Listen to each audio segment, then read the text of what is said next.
Correcto. El presidente de la República, Ollantaytamala, acaba de decir en APEC, frente a las 21 economías que integran APEC, que el crecimiento del Perú es sostenido. Comentario del doctor Héctor Vargas Aya. Mire, el economista Friedman participó una vez aquí en Lima, hace 30 años, en un foro sobre economía. Ustedes saben lo que es Friedman, pues es un premio Nobel de Economía, ¿no? Y él dijo que la economía no se puede aplicar de manera uniforme en todas partes, sino ideológicamente de acuerdo con la realidad económica, social, educacional y cultural de cada país, de sus recursos. Porque él ponía como ejemplo que si se coloca en un escritorio a 20 economistas de los más ilustrados, después de un debate, los 20 economistas van a emitir 20 informes totalmente diferentes sobre el mismo tema, sobre Alemania, sobre África, sobre Sudamérica, etcétera, etcétera. 20 economistas son 20 tesis sobre economía. En cambio, si en el mismo escritorio se coloca a 20 médicos para ver el tratamiento de un paciente al frente, los 20 médicos, después de dilucidar, van a concluir en una sola teoría. Todos se ponen de acuerdo qué es lo que tienen que hacer con ese enfermo. Ya vemos que en la medicina sí, la cosa es distinta, de manera que eso es lo que está pasando con nosotros. En el Perú somos más papistas que el Papa. Hemos oído cantar el gallo sin saber en qué. Aquí hemos pasado por todas las formas sin saber qué queremos. Semicapitalistas, capitalistas de ultranza, capitalistas privados, medio capitalistas de Estado, dictaduras civiles, etcétera, etcétera. Y hasta ahora no nos ponemos de acuerdo. En esta primera parte quiero señalar simplemente dos cosas. Que la palabra neoliberalismo es una desinencia, es una expresión teórica que se deriva de lo que fundamentalmente se llama capitalismo. Es el capitalismo sobre el que tenemos que hablar. El neoliberalismo es la forma como el capitalismo privado exporta y de acuerdo con el panorama que encuentra, se puede llamar neoliberalismo, etcétera, etcétera. Y el neoliberalismo, ¿qué cosa ha hecho en países como el nuestro? Ha convertido al trabajador en una mercancía. El trabajador ya no es un obrero productor, sino una mercancía. Son miles de trabajadores que como mercancía se ofrecen. De acuerdo con la demanda, varía también la oferta. Cuando la oferta de los productos, de la mercancía, que son los trabajadores, no encuentra equilibrio con la demanda, se convierten en menesterosos, hambrientos o esclavos. A eso se reduce. En esta primera parte analizaremos más adelante, a modo de pensar nuestro, qué países sí han logrado solucionar, enfrentarse al liberalismo y adecuar el problema económico a sus propias realidades.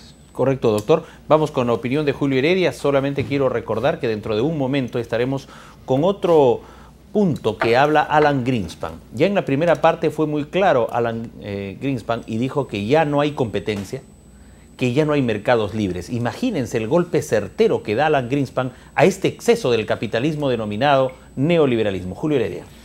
Sí, Rafael, efectivamente es sumamente inquietante lo que dice Alan Greenspan, porque a su edad es prácticamente desgarrador que él declare, se autoinculpe, diría yo, de error, ¿no? De un error fatal, porque según él, el ser humano no puede vivir sin ideología, y porque la ideología que él abrazaba le había parecido que durante 40 años había funcionado sin ninguna falla. Entonces, pues la conclusión sería que creo que las ciencias sociales, la evolución humana, no se puede pues, medir con los mismos criterios, como decía ya el doctor Vargas Aya, de las ciencias exactas.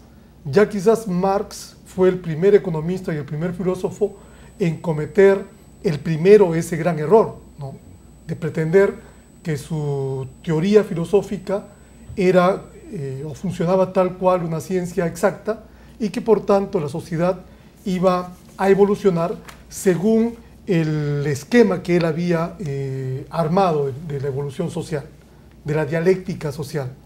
Pues esto no es posible. Entonces, de un lado vemos que hay radicales, podríamos llamarlo del socialismo, que serían ciertas formas del comunismo, y radicales del capitalismo, ¿no?, en cuyo extremo encontraríamos a estos llamados neoliberales, que serían liberales a ultranza, que pretendían que el mercado era tan en abstracto, tan sabio, que se iba a autorregular. Bueno, hemos vivido, sobre todo las grandes potencias del hemisferio norte, han vivido en los últimos tiempos un fiasco, ¿no? Un fiasco porque se dieron cuenta que habían estado preparando una gran crisis. Yo creo que en el término medio encontramos potencias de primer orden en Europa occidental que más o menos trataron de bandearse entre un liberalismo y formas sociales de administración, como por ejemplo Alemania, como por ejemplo Francia, ¿no?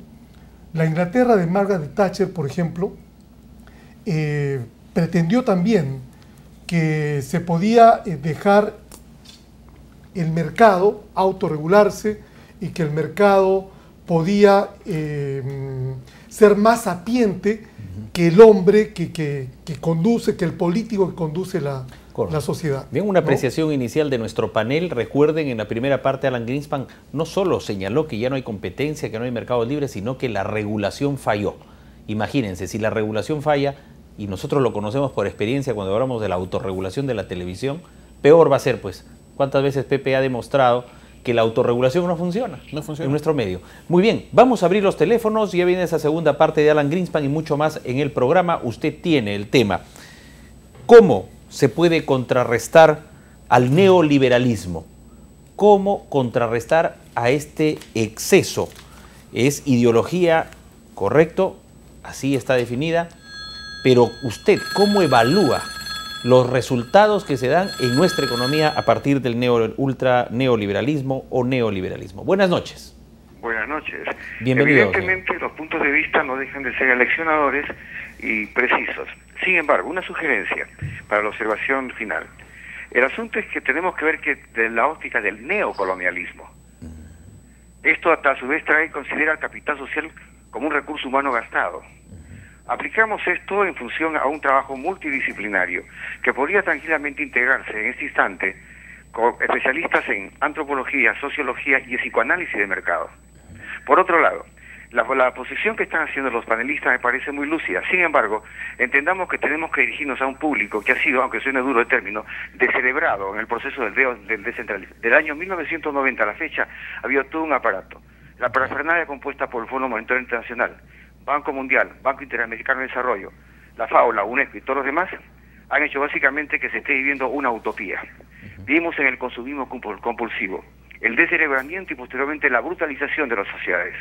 Cuidado, la cuestión que se está haciendo con todos estos elementos, con la utilización, la manipulación del terrorismo, la manipulación del narcotráfico, la manipulación de la guerra sucia de baja intensidad, inclusive lo que se viene al Perú recientemente.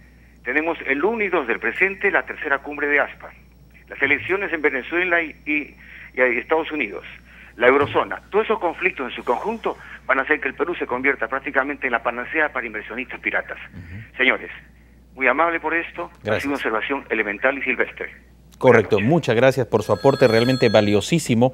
El tema del G8 también. Tenemos imágenes, vamos a pedir que las vayan anotando. Justo ha tomado el punto preciso cuando ha señalado nuestro amigo televidente el Fondo Monetario Internacional.